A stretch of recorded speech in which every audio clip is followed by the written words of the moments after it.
Hey guys, this is Kermely with another After Effects tutorial. Today we're going to look at a little electricity effect that I created a while back for the Home Shopping Network. Now, my effect actually didn't make it through to the final product because they told me it looked too dangerous for what they were trying to accomplish, but I will show you what I gave the Home Shopping Network real quick as an end product. Just a solid yellow and glowing line for that electricity, but what I originally gave them was this. Or at least the electricity I have here. That's what I originally had for the electricity. So we're going to look at how we can recreate that real quick. And now this is super quick and easy. This is going to be This is going to be a pretty quick video here. So let's dive right into it. So the first thing you need is composition, obviously. And within that composition, we're going to create a new solid layer. Now the color of this solid, we want to be the same color that we're going to want our electricity to be. So I'm going to go ahead and reference this yellow color that I've been using. Alright, and I'm just going to create a mask. Now your mask is going to drive the shape that this electricity is going to move in.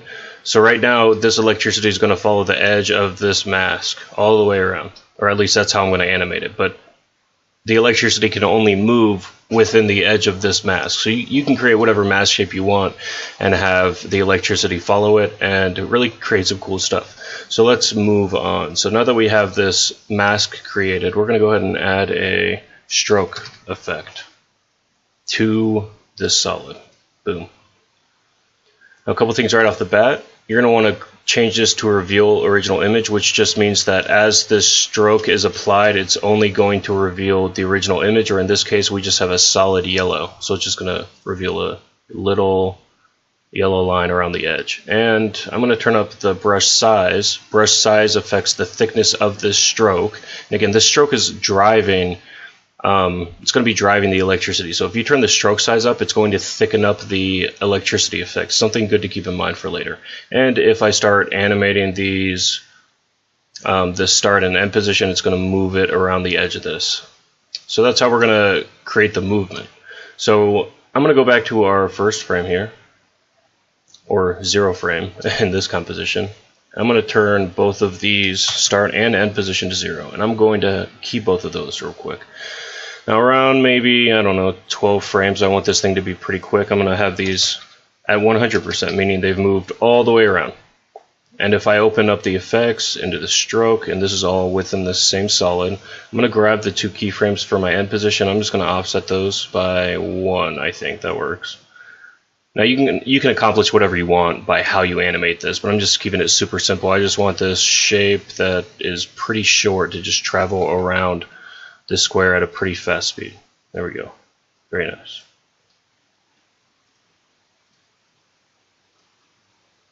Oops.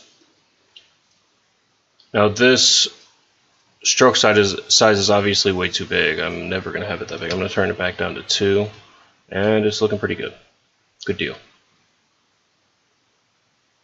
Now that we have that, we can move on to our next effect, which is going to be the turbulent displace. Love this effect. I use it on all kinds of stuff. Now the amount is affecting, I like to think of it as the amount is affecting how dramatic the turbulence is, and size is kind of like the size between different turbulence displaces. So if I turn the amount up to, I don't know, 60 maybe, and I want my size, or the space between these, to be very small, so like 3. Already looking pretty good. Next thing is the complexity. Complexity, I like to think of it as kind of the randomness of these movements, so you can accomplish some cooler results with this. I want to bump this all the way up to 3 maybe. I think that looks pretty good. Alright, from here, actually, you know what? I don't know if I like the way this looks. I'm going to change that to 4. I'll mess around with this for just a second. 60, 4 maybe. Now I'll leave it at 3. I think that gives us a pretty good look there. Alright, now that we've got that kind of looking how we want, it looks kind of like electricity. I'm going to click off of this so that we can see it a little better. Yeah, that looks pretty good. Alright, we need to add a glow to this. Glow effect. Glow is just going to add a glow effect to what is not transparent, which means that wherever this electricity is showing, it's going to have a glow effect on it. Very nice. I'm going to turn the intensity up to, I don't know, 10, whatever. Just have fun with it. And I'm just going to leave the radius at 10 and the threshold at 60. You can mess around with these a little bit if you wanted to have a wider glow effect or something, but I like it the way it is, so I'm just going to leave it alone. Alright, those are the 3 effects. That's it. Super simple. But all we have is the yellow color right now, and it's pretty dull. It's just one jagged line. Doesn't really look quite like electricity yet, so we're going to duplicate this. I'm going to put it under the original. And I'm going to open up the solid settings here, and we want to turn on the saturation of this color. We want a lighter color within this. And I actually have a color I've been using. I think that's it right there. Yep. So I'm just going to reference that. Now, you don't really see much of a difference except that this thing is a little bit brighter now, maybe. So what you can go in here and do is offset some of these controls so that it's going to be visible. Because right now these all have the same settings and amounts on all of the same controls. So it's really just layered perfectly under this. You're not going to be able to see it. Let's offset this to 70. The size, we could bring that down, I think. Complexity, maybe turn it up. Turn the complexity up. Alright, looking kind of cool already. You can see that lighter color within there. And it really adds some depth, some more color to this, makes it look a little bit better. And then the glow, you know, you could always bump the glow up on one of these if you want it to look a little bit different. You could also adjust the brush size of either of these. I can show you what I was talking about earlier. If I turn the brush size up of the yellow, wow, that electricity is a lot thicker there. I'm going to leave it at 2. I think I like how that looks. And maybe I'll even turn the brush size for this one down to 1.8, so it's a little bit thinner. Then maybe I turn the amount up a little bit more. I don't know, I'm just kind of messing around with it. I don't like that as much. I'll leave both of them at 2. I think that looks pretty good right there. I've got some of my settings offset. Maybe I turn the complexity of this one down. I don't know. It looks fine. Okay. At this point, you could pretty much say that you're done. I mean, that looks pretty good. Let's see how it looks in movement. Pretty good. And again, I'm just kind of showing you how to use these controls to create a similar effect. I want you guys to be creative and original and, you know, think of some really cool ways to use this. Alright, looking pretty good. One more thing I'm going to do, just as an added little thing, is I'm going to create another duplicate of this. Let's close that. I want it to be on the bottom. And I'm going to make this color pure white. Pure white. Alright, and the more times you add layers, the brighter this thing is going to be. So if you want that to not be quite so bright, you can also turn down the opacity on the stroke effect on some of these so that it's not quite so bright. Like I can make the opacity on that one 60 and on this one 60 as well. And create even more different results. So it's not quite as bright now. Let's see. I'm going to leave this at 90, and I'm going to make this 80%. I think that's pretty good. Nice and bright. Looking pretty good. On this third white solid, what I want to do is offset these just a little bit more. In fact, you know what I'm going to do? I want to make this look like there's electricity kind of sparking off of this thing as it moves with that pure white. So I'm going to turn the brush size down to, I don't know, 1 maybe. Make it really skinny. And I'm going to turn the amount up quite a bit. Nice. Maybe I turn the complexity up even more to 5 or something. And if we want, we can look at what just this looks like, and it looks pretty cool. Like a little bit of white electricity sparking off of this thing as it moves. Yeah, that looks pretty sweet. And this is literally just me having fun with this, guys. You can do this however you want.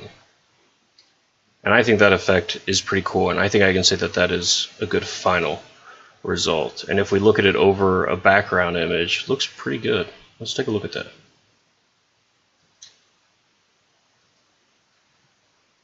Nice. I really like that. So that's really all there is to it, guys. You can really have fun with this. In fact, I could even go and say, all right, well, maybe I want blue. Oops. Maybe I want blue lightning. So I could go into each of these and I could go, all right, well, let me make a nice blue, something a little bit darker here.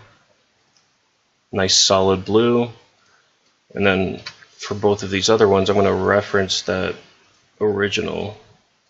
The white can stay white. I reference the original. I'm going to turn the saturation down to about halfway. Something in there, maybe. All right, let's see what that looks like.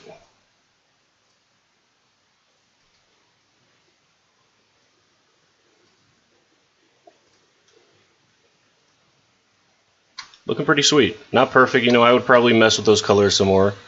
But just kind of shows you how you can create some, you know, different colors, different effects. Yeah, that's about it, guys. One thing I do want to mention is I want to remind you that the shape of this mask is what's driving where this goes, right? So I created this very quick. This took me like 2 minutes. Kind of like a lightning effect. Don't be too critical, guys. I know this is not looking very good. It doesn't really look like a real lightning at all.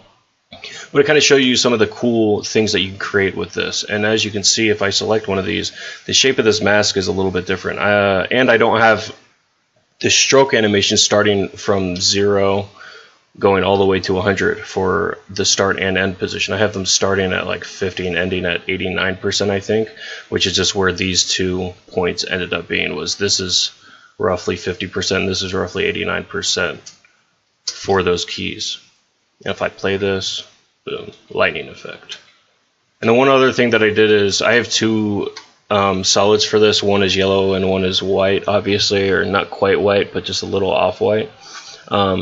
And for the stroke start and end position animation, I offset it by 1 frame, I think, so that as the yellow moves to the end position here, the white is 1 frame behind. Just, I don't know, I thought it looked kind of cool. But that, yeah, that's just, you know, an example of some of the cool stuff that you can create with this. So have fun, guys. Enjoy playing around with these settings to create similar effects. I hope you guys enjoyed this video. If you did and you want to see more, please subscribe and like this video. Also, if you have any questions, comments, or critiques, please leave them in the comments section, and I will try to get back to you as soon as I can. Thank you for watching.